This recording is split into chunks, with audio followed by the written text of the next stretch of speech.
인류 역사상 예수 탄생 사건보다 더 충격과 변화를 준 사건은 없습니다. 그가 역사 속에 오신 것을 기점으로 해서 역사는 BC와 AD로 나뉘었습니다. 그리스도 이전과 그리스도 안에서 이후로 말입니다. 역사는 예수 그리스도가 오시자 그분 이전과 그분 이후에 명백한 분수령이 되어진 겁니다. 역사뿐만 아니라 한 개인의 삶의 역사에도 그리스도가 오시면 그리스도 이전과 그리스도 이후에 명백한 전기가 되어진 것입니다. 사도 요한은 예수님께서 이 세상에 오신 사건을, 성탄 사건을 어둡던 세상에 빛이 비추어진 사건이라고 설명해 주고 있습니다. 이 세상이 영적으로 흑암으로 뒤엎여져 있었는데 예수님께서 이 세상에 오심으로 밝아지게 되어졌다는 것입니다. 우리가 성탄 시즌이 되어지면 성탄 장식을 하게 됩니다. 그런데 그 핵심은 또 점등입니다. 그래서 점등식을 하는데 건물 외부에도 하고 또 추리를 하는, 나무에도 또 추리하는데 서울시청에도 하고요, 구청에도 하고, 경찰서에도 하고, 마포 아트센터에도 하고, 거리마다 불이 켜지기 시작합니다.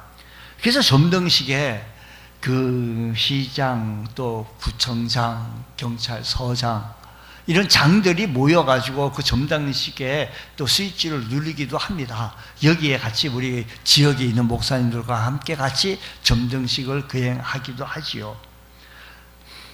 바로 주님께서 빛으로 오셔서 세상을 밝히는 것을 상징적으로 표현하는 것이기도 합니다. 근데 거리마다 차도에, 가도에 불이 많이 밝아지었습니다. 그리고 그 빛은 세상 사람들에게 따뜻한 사랑을 나타내주고 그 빛이 예수 그리스도로 나타나시게 되어진 것입니다. 그러면 성탄 사건이 빛으로 나타나게 되어지는데, 빛으로 오신 예수님, 빛으로 오신 어두운 세상에 빛으로 오신 그 예수, 그 예수는 어떻게 오시는가 하니 생명의 빛으로 오셨습니다. 예수님의 오심을 빛이 비추어진 것으로 비유한 것에 생명의 의미가 있다라는 것입니다. 자, 4절 말씀 보면, 오늘 말씀, 그 안에 뭐가 있었으니? 자, 생명이 있었으니, 그 안에 생명이 있었으니 이 생명은 뭐라고요? 사람들의 빛이라. 빛이 비추었는데 그 빛 안에 뭐가 있다고요? 생명이 있다는 겁니다. 그러니까 예수 그리스도가 이 세상에 오신 뒤에 새롭게 생명의 역사가 시작되어졌다라는 것입니다. 빛은 생명입니다. 이 지구상의 모든 생명체에는 빛이 없으면 더 이상 생명을 이어갈 수가 없습니다. 오늘도 태양으로부터 빛이 비쳤기 때문에 우리가 존재할 수가 있고 생명을 이어나갈 수 있습니다. 마찬가지로 예수님께서 이 세상에 빛으로 오셨기 때문에 이 세상에 새로운 생명이 시작되었고, 빛과 함께 하면서 그 생명이 풍성히 누려질 수 있게 되어진 것입니다. 그런데 여기서 주목해야 할 것인데, 빛은 뭐라고요? 빛은 뭐라고요? 생명이라고 했는데, 생명이라고 하는 우리 한글에는 같은 말로 쓰여져 있는데, 생물학적 생물하고 여기서 말씀했던 이 생명은 조에라는 단어로 썼는데 영원한 생명, 영생을 의미합니다. 성경이 말하는 이 생명이라는 말은 영생이라고 번역하는데 생물학적 생명 이상의 생명을 말합니다. 이 차이를 생물학적 생명하고 영생, 영원한 생명의 차이를 조금 설명이 들어간다면, 에베소서 2장 1절 말씀 보면 이렇게 되어지니까 이렇게 표현을 합니다. 그는 허물과 죄로 죽었던 너희를 살리셨도다. 그는 허물과 죄로 이게 죽었던 과거예요. 과거. 완전히 죽었던 거예요. 죽었던 너희를 살렸다라는 거예요. 그리고 에베소서 2장 5절 이어서 본다면 이렇게 얘기해요. 5절 허물로 죽은 우리를 누가 그리스도와 함께 살리셨고 라고 말합니다. 바울은 우리가 예수 믿기 전에는 죽었다고 설명을 합니다. 분명히 살아있는데 죽었다고 말하고 있는 겁니다. 그러니까 생물학적 생명은 죽었다라는 거예요. 그러나 영적인 생명이 죽었다는 거죠. 생물학적인 생명은 살아있지만, 당신은 지금 살아있어. 생물학적 생명은. 하지만 영적인 생명 속에는, 그 영적인 생명이 그 속에 없는 거예요.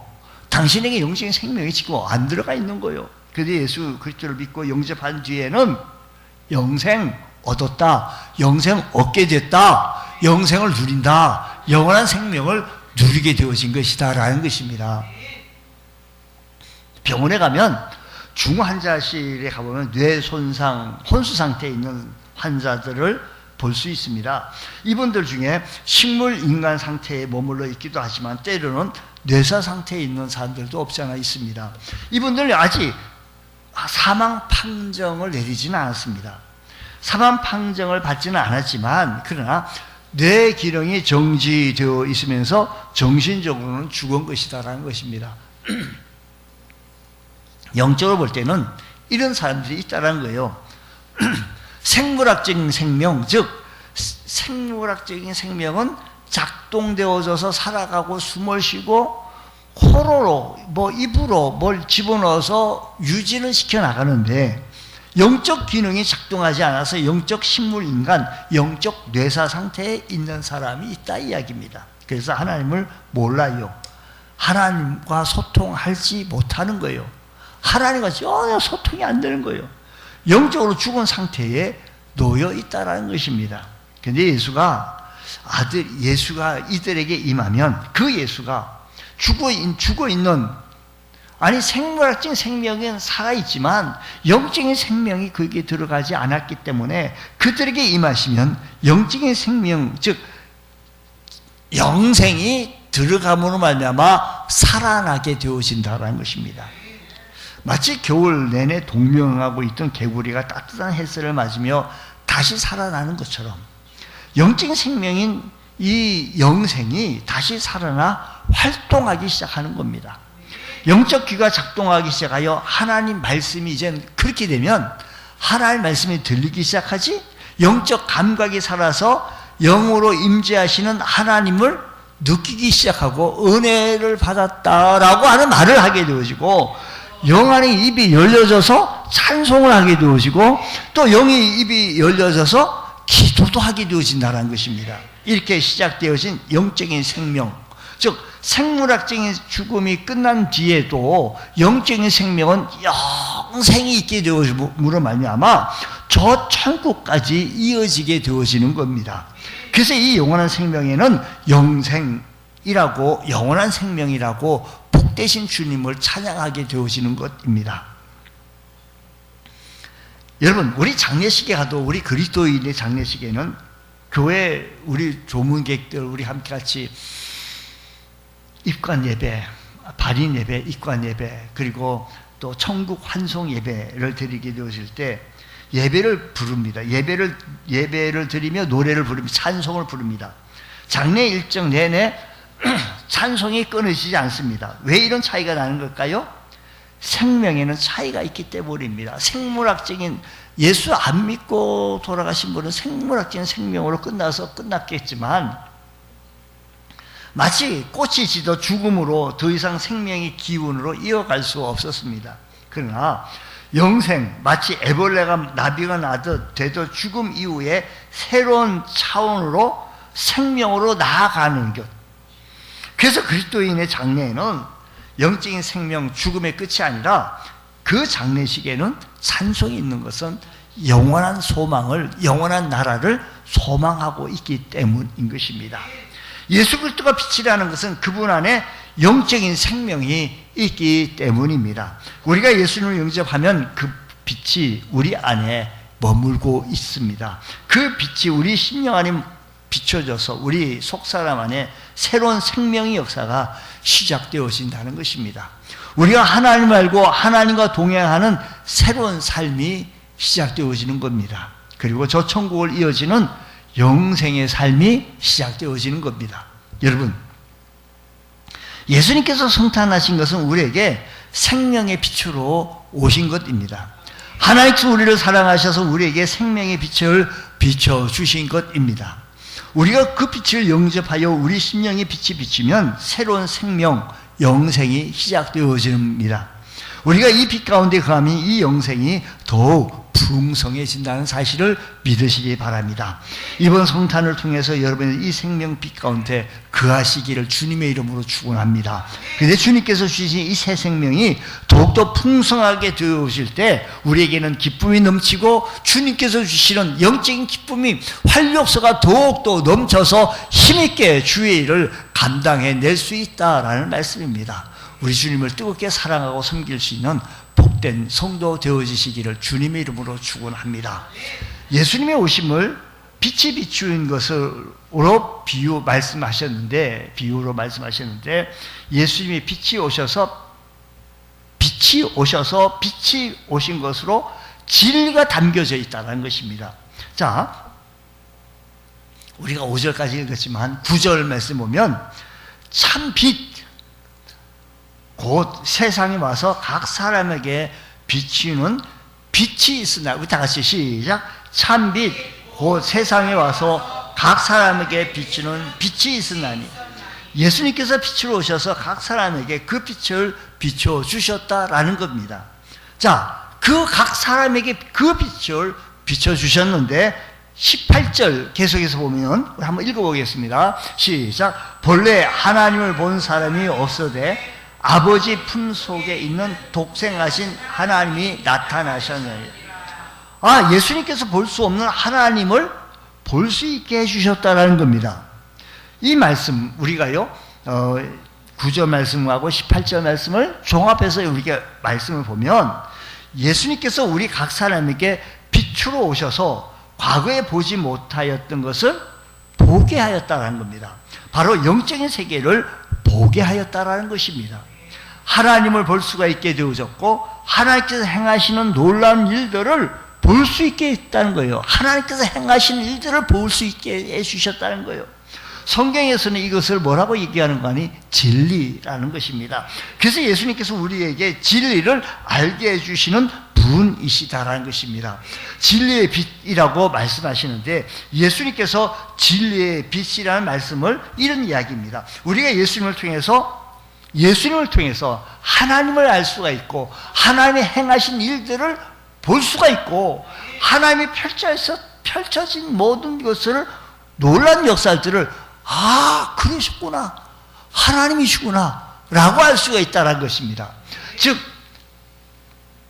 우리 주님께서는 파도와 풍랑과 자연을 잔잔케 해주시는 분, 아니 사람이 아니고 하나님이 하시는 이것은 하나님이 이렇게 하시는 거예요. 하나님이 행하신 일들을 우리가 예수님을 통해서 볼 수가 있고 예수님 말씀을 들을 수가 있고 우리는 하나님이 영이시기 때문에 우리는 육을 가진 존재이기 때문에 우리가 육적으로 대면을 할 수가 없어요. 육적으로 어떻게 대면할 수가 있겠습니까? 하지만 우리 주님께서는 하나님 말씀을 우리가 하나님께서 무게야 산신령 얘기하듯이 이렇게 얘기하시는 것이 아니라 하나님께서 우리 건강한 주의 성도들은 우리에게 지금 완전한 계시의 말씀을 주셨는데 이 말씀을 통해서 우리는 하나님의 말씀을 듣는 겁니다.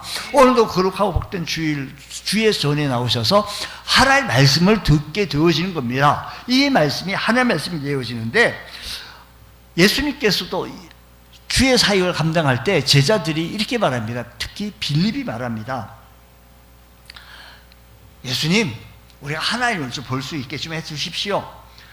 빌립이 하나님을 좀 우리가 좀 볼 수 있으면 좋겠습니다 라고 말합니다. 요한복음 14장 8절입니다. 빌립이 이르되 주여 아버지를 우리에게 보여주옵소서, 그리하면 족하겠나이다. 제자 빌립이 예수님께 하나님을 보여달라고 부탁을 하게 되어진 겁니다. 예수님께서 그 말 듣고 그 다음 절 9절 말씀 보니까 빌립아 내가 이렇게 오래 너희와 함께 있을 때 네가 나를 알지 못하느냐 나를 본 자는 아버지를 보았거늘 어찌하여 아버지를 보이라 하느냐. 예수께서 말씀하시고 사역하시는 그 모든 것을 통하여 하나님을 보여주셨다라는 겁니다. 그리고 요한복음 5장 19절 말씀 보면 이렇게 말씀하십니다. 5장 19절 예수님께서 그들에게 이르시되 내가 5장 19절 예수께서 그들에게 이르시되 내가 진실로 진실로 너에게 이르노니 아들이 아버지께서 하신 일을 보지 않고는 아무것도 스스로 할 수 없나니 아버지께서 행하시는 그것을 아들도 그와 같이 행하느니라.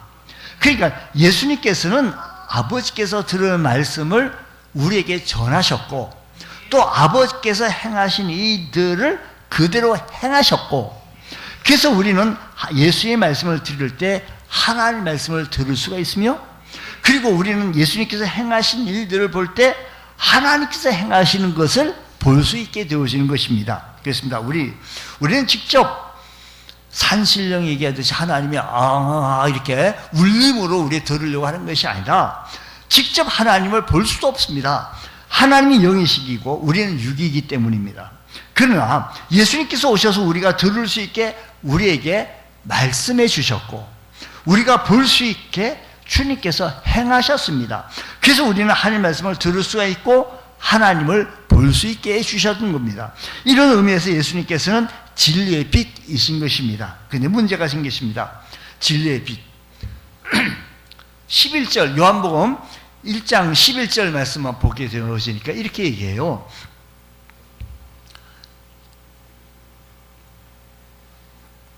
다 같이 읽습니다. 시작. 자기 땅에 오매 자기 백성이 영접하지 아니하소. 아니 자기 땅에 왔는데 자기 백성이 영접하지 아니에요. 그 빛을 받아들이는 사람들이 있는가 하면 그 빛을 받아들이지 않는 사람이 있다는 겁니다. 다시 말하면 대조적인 거절하는 사람이 있고 영접하는 사람이 있는데 예수님을 영접하지 않는 사람은 거절하는 사람 자기 땅에 왔는데도 영접하지 않는 거예요. 당시 대다수 사람들이 예수님을 하나님으로 영접하지 않는 거예요. 왜 그랬을까요? 왜? 그 이유는 한마디로 그가 예수님이 누구인지를 모르는 거예요. 모르는 거. 예수님은 본래 누구였다고 우리 주님께서 말씀하시는 거 아니? 예수님께서는 창조자라는 거예요. 창조자. 자, 오늘 말씀 우리 함께 읽었던 1장 3절 말씀 보면 이렇게 말합니다. 우리가 읽었지만 다시 한번 읽겠습니다. 시작. 중요했어요. 시작. 만물이 그로 말미암아 지은 바 되었으니 지은 것이 하나도 그가 없이는 된 것이 없느니라. 아니, 그가 이 땅의 주인이요, 창조자예요. 하나님은 하나님의 아들이신 예수 그와 함께 예수를 통해서 만물을 지으셨어요.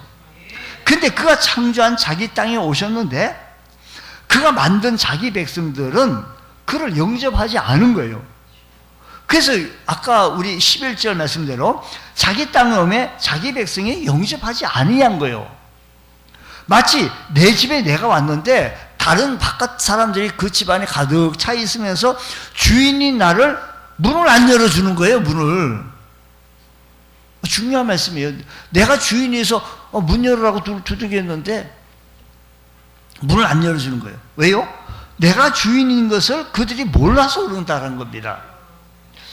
이런 얘기가 있습니다. 영국에 그 땅을 통치하는 여왕이 민간 시찰에서 막 나가게 되어졌는데 시찰하면서 그렇게 막 시찰하는 과정 속에서 갑자기 폭우가 막 내려오는 거예요. 갑자기 폭우가 내려오시니까 우산이 좀 필요합니다. 문을 두들기면서 우산 좀 빌려주십시오. 내가 당신 또 봐요. 누군데 너를 빌려줘? 없어요. 이 집 저 집 또 이 집 저 집 다녔는데 그 우산을 빌려주지 않는 거예요. 백성이 영접하지 않는 거예요. 네 번째 집에 갔더니 그 여왕에게 여기 있습니다 하고 우산을 빌려준 겁니다. 그러니까 그 여왕인 줄 알았다면 그 많은 사람들이 왜 안 빌려줬겠습니까? 나중에 우산 빌려준 사람을 궁궐로 초대해가지고 잔치를 베풀고 거한 잔치를 베풀어 준 거예요. 그가 여왕인 것을 몰랐기 때문에 앞에 있던 모든 사람들의 집은 우산도 안 빌려준 거예요. 왜 그랬을까요? 여왕인지 몰랐기 때문이에요. 마찬가지예요. 그가 그 땅에 왔는데 자기 백성들이 우리 주님께서 예수님께서는 뭐라고요? 창조자예요. 창조자. 자, 10절 말씀 보십시오. 우리 10절 중요한 말씀입니다. 같이 읽겠습니다. 자, 시작. 그가 세상에 계셨으며 세상은 그로 말미암아 지은 바 되었으되 세상이 그를 알지 못하였고, 알지 못해서 그랬다는 거예요. 영접하지 않았는데 알지 못한 거예요. 그가 세상의 창조자이신 것을 알지 못하는 거예요. 혹시 여러분은 아십니까? 그러면 아멘 할 줄 알았는데 혹시 여러분은 아십니까?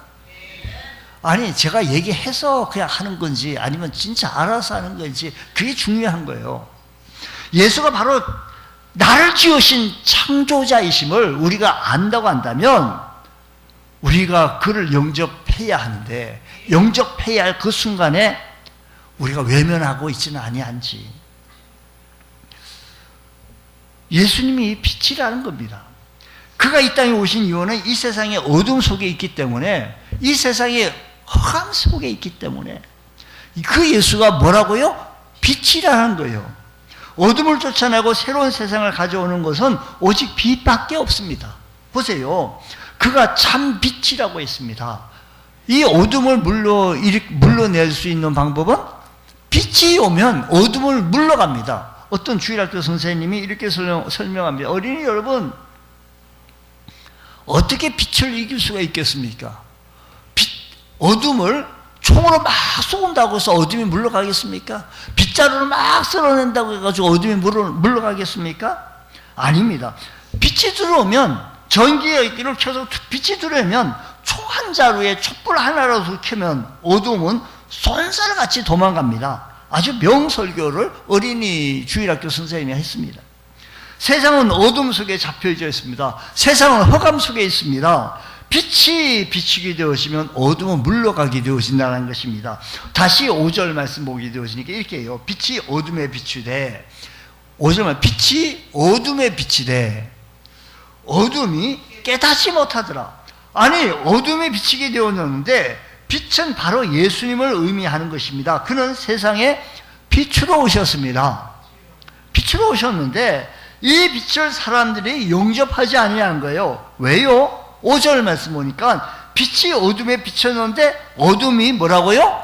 깨닫지 못하는 거예요. 그가 빛이신 것을 깨닫지 못하는 거예요. 그가 빛을 영접하면 내 어둠의 문제가 해결되는 것을 깨닫지 못하기 때문인 것입니다. 그들이 아는 것은 오직 이 빛 가운데 내 어둠이 드러날까봐, 이 빛, 내가 알 수 있는 건 이 빛은, 이 빛 때문에 내 어둠이, 내 흑암이 드러날까봐. 그래서 요한복음 3장 20절의 말씀 보면 빛을 영접하지 못한 이유를 다시 이렇게 정언합니다. 이렇게 말합니다. 악을 행하는 자마다 뭐요? 빛을 미워하여. 악을 행하는 자마다 빛을 미워하여. 아이고, 악을 행해야 되는데 빛이 자꾸 비치니까 미워할 수밖에 없고 빛으로 오지 아니하나니 이는 그 행위가 뭐라고요? 드러날 감이요. 빛은 어둠 속에 있는 것을 폭로하기 때문입니다.